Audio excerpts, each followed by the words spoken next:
Ya Pak. Lah tanya oleh. Kalian lah masuk di Busil? Putri nggak masuk? Ada Putri ya enggak Pak? Ada dia Putri. Dasar mereka Pak.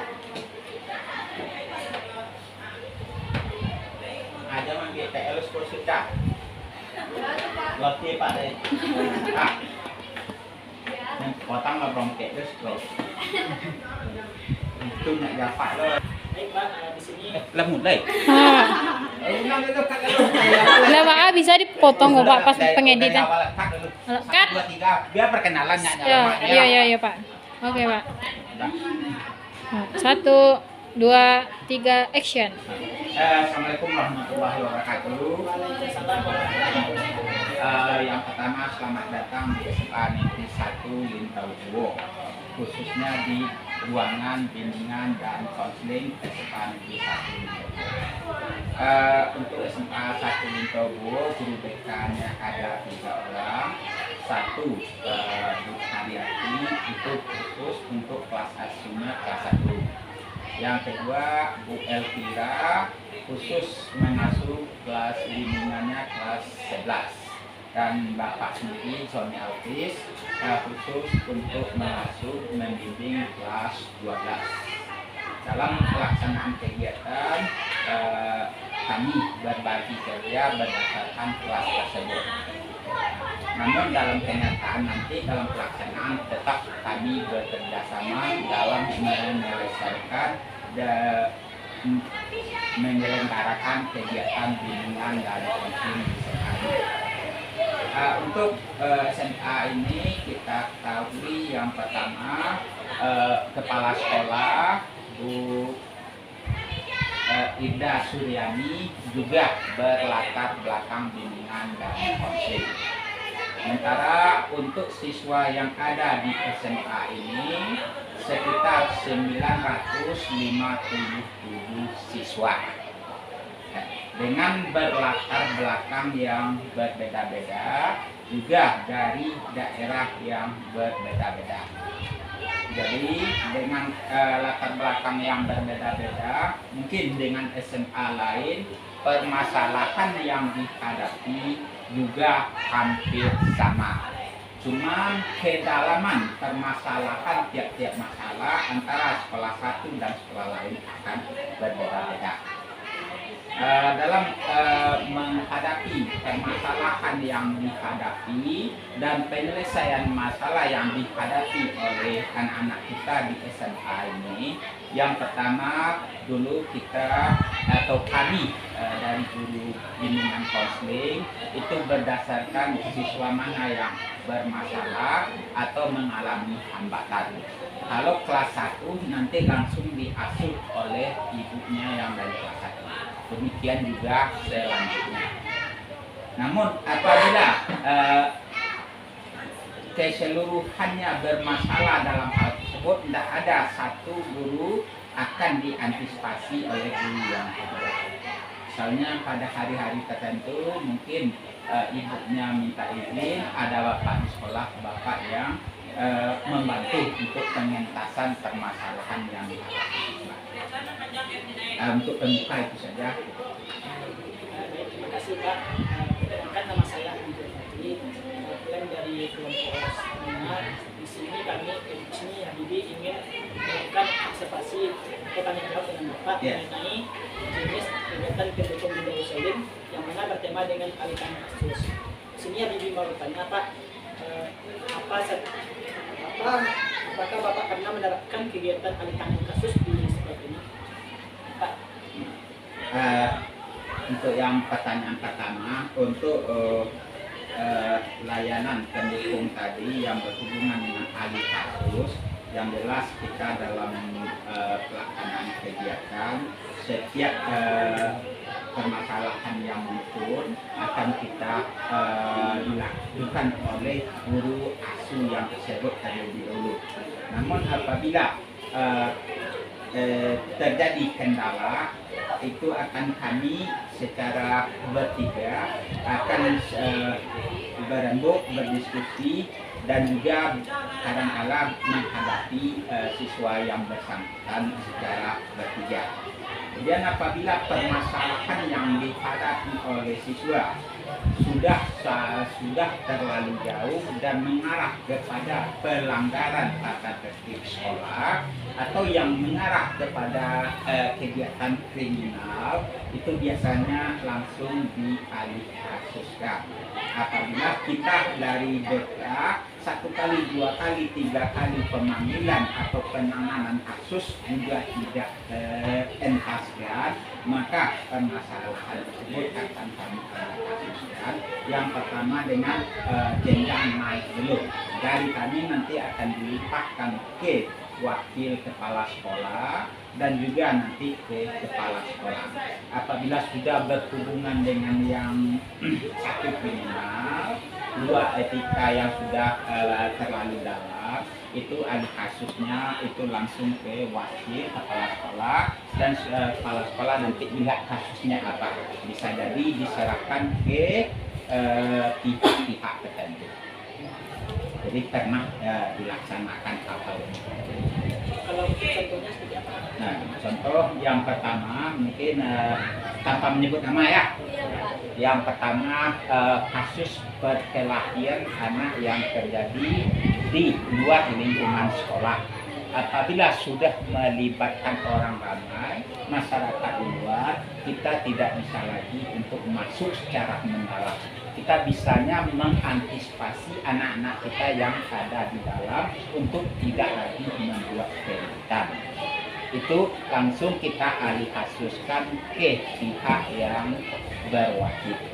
Juga bisa kemudian yang berhubungan dengan hubungan muda-mudi yang sudah terlalu jauh, sehingga alih tangan kasusnya itu lebih kami serahkan kepada orang tua lagi.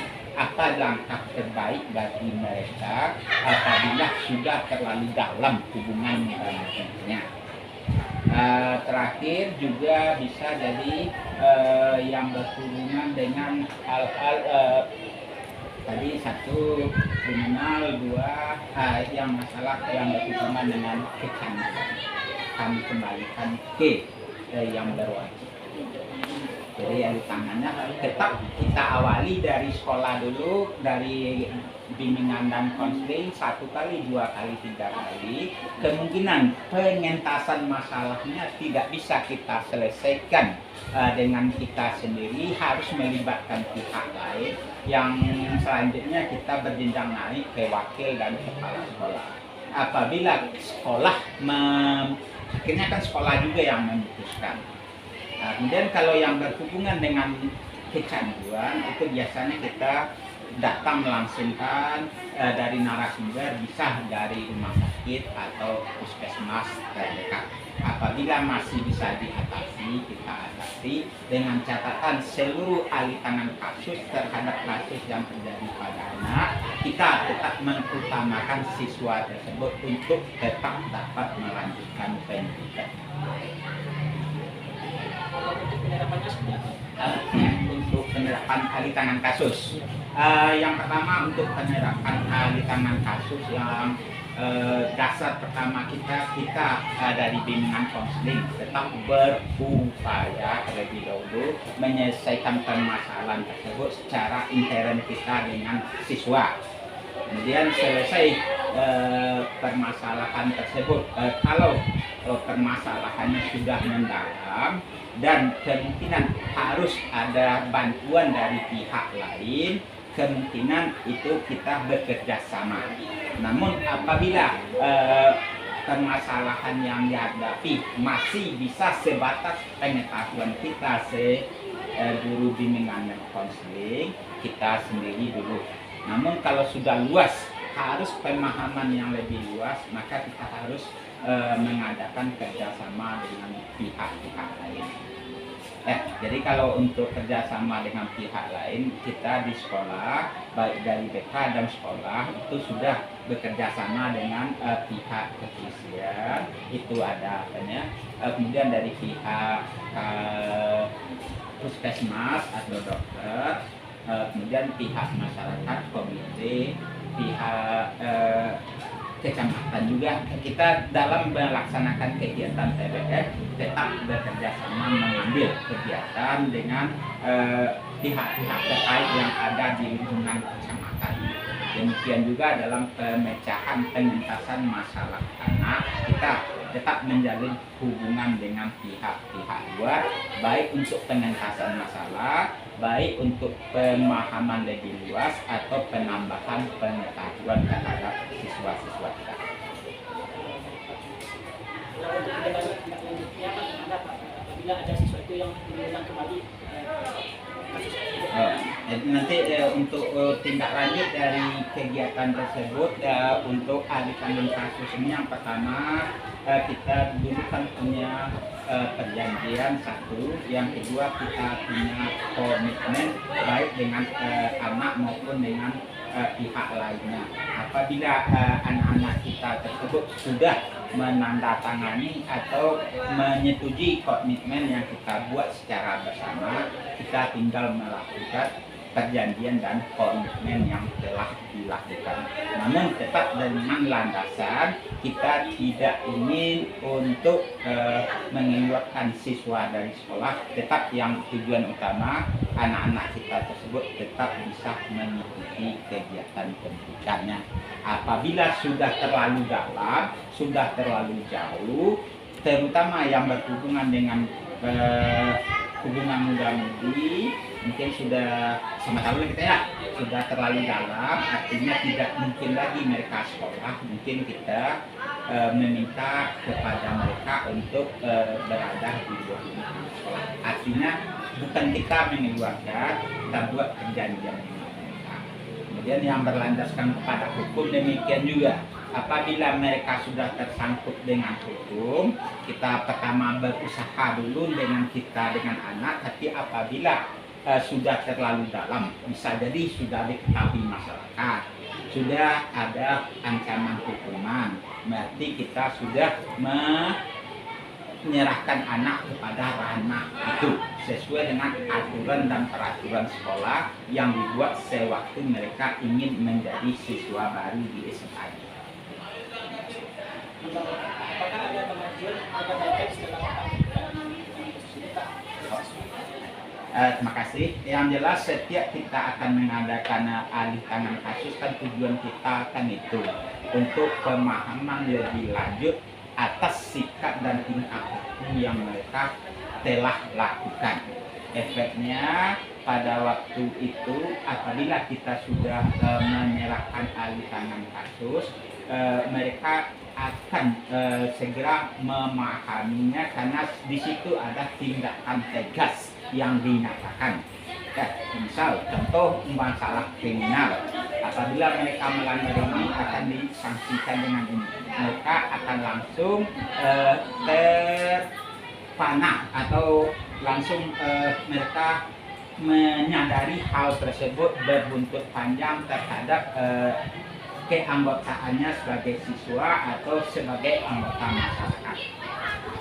Jadi yang jelas apabila mereka sudah mendapat alih tangan kasus dari kita guru bimbingan dan konseling, baik kepada wakil kepala sekolah atau kepala sekolah ataupun nanti pihak luar, jelas ada perubahan sikap mereka di situ. Itu sudah pasti.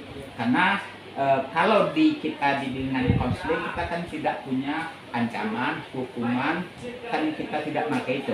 Namun apabila sudah berhadapan dengan yang lain, itu mereka akan berbicara tentang ancaman dan hukuman dan yang harus mereka hadapi. Terima kasih Pak. Mungkin saja yang Pak. Waalaikumsalam. Santakat lu,